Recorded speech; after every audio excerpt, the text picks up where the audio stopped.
The Kola Peninsula map has arrived for DCS World. Fjords, lakes, road bases, and one of the current training grounds for NATO forces.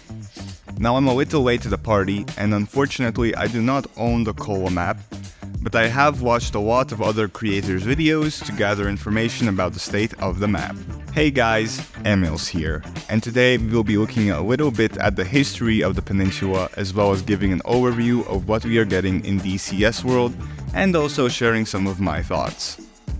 This video has chapters, so you can skip ahead to what interests you the most. The area depicted in this map is rich in history, but for DCS pilots the most interesting part probably is the 20th and 21st century. Tensions in the area started with the expansion of the Soviet Union, with the Winter War during World War II, when the USSR invaded Finland. This led to the unlikely emergence of Finland's alliance with Nazi Germany. Ultimately, Finland prevailed, but this has left tension between Finland and Russia, especially after Ukraine. During the Cold War, a lot of military installations were built on both sides, like road bases, naval bases, submarine bases, and more.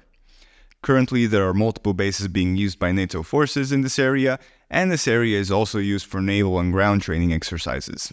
The DCS Kola map is being developed by Orbex Simulation Systems, who have over 15 years of experience creating highly detailed scenery and airports for other flight simulation platforms like xPlane and Microsoft Flight Simulator. The map will include the Murmansk area for Russia and the Northern Seas area for Norway, Finland and Sweden. Because of the strategic importance of this area for Russia's northern fleet, it has become dense with military bases, bunkers and airfields.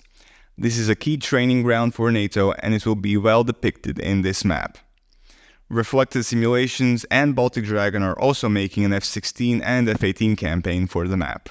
So at launch we get complete base terrain for the entire map area, with highly detailed topography and summer ground textures. The initial focus area will be the Finland-Russia border that encompasses central Finland and the western parts of Murmansk. 4 high detailed areas focusing on 2 airports in Finland and 5 in Russia.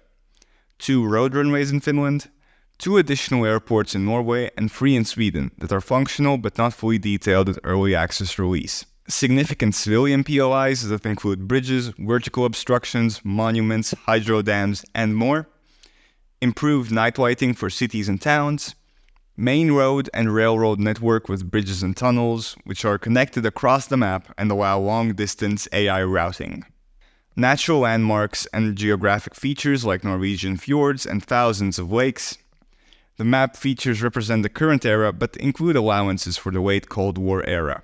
Now this might seem like a small amount of features, but Orbex has already said that they are working on a complete set of winter textures to represent the cold and harsh climate of the Kola area, additional detailed military airfields and military installations like naval and army bases, additional Cold War era Swedish and Finnish road runways, additional civilian airports, and improvements to landscape features and detail, as well as additional areas. So we can see that they will improve the map, and quite soon after the early access release. Next update should be in June.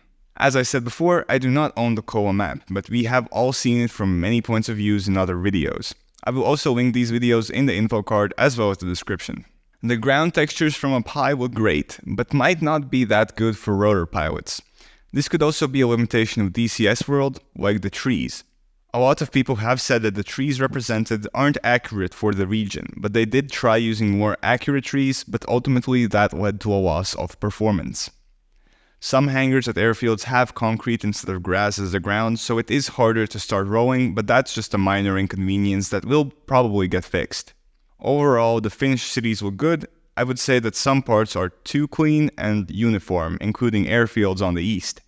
A lot of the already made air bases lack detail that would make it feel much more alive. The western parts look more realistic in that regard. The Viggen finally has its home territory, though we don't have any Swedish road bases to fly it from. The unfinished areas look, as expected, unfinished. You can see city outlines where they will be in the future, but not much else. They will be adding more cities and airfields with each update, so it's only a matter of time before the overall map improves. But speaking of improvements, the thing that worries a lot of users is that Orbex has said that they could change the price in the future when they add more to the map. The map is huge, so there are a lot of possibilities for long-range missions. This is a region with beautiful landscapes which vary in topography. For example, the Norwegian fjords would be a great place to hide while you wait for your prey. I can imagine the Vigan flying through the Norwegian fjords and doing an anti-ship strike already. And because the map is so big, it takes up a whopping 140 gigabytes of space. That's quite a lot, and it's not likely to get smaller if they keep adding more scenery and details. I guess it's time to invest in a new SSD. I think this will give us a new taste for European conflicts, which will work more off of long-range missions and road bases because realistically, airfields will be the first to go if a conflict arises. All in all, I think this is a great addition to DCS World. Even though it has its problems now, they will get fixed and the map will only improve with time, and you will get more features. Some sooner than you might expect. Alright, I hope you enjoyed this video, and I will see you guys next time. Bye!